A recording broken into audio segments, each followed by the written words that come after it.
I spend a good deal of time in my classrooms trying to help students develop goal setting.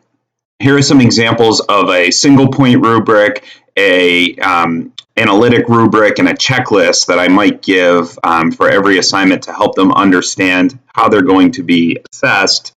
After they understand, I really want to lead them into setting their own goals. So we start slow by me providing goals for them that they could set. Here's an example of some goals that they had to work on for one class.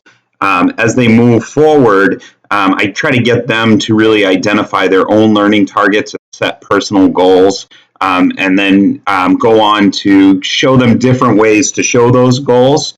We work with Google Classroom and Seesaw, and here's another example of some goal setting that my students have done. They have lots of ways to show their learning, both on Seesaw and on Google Classroom. And then I distribute these goal setting charts for them, where as they meet learning targets aligned with the National Core Art Standards, they move their little smiley faces over to Met, or they move their stickies in their Jamboard over to meeting the goal. So they're tracking their goal over the length of the course.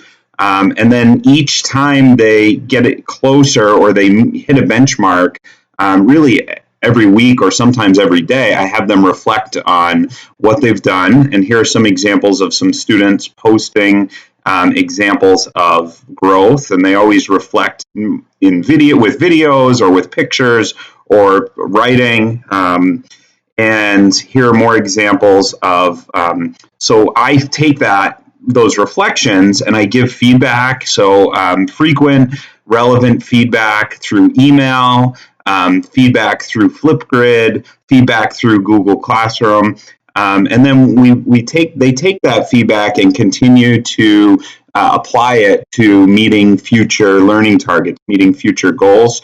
I meet individually with all the students. I try to meet every day with students when we're in person, or at least every week. I set up, this is my Google Calendar appointment page where they sign up for appointments with me. We meet one-on-one and we talk about their progress toward their goals. And then they go back and they revisit their goals.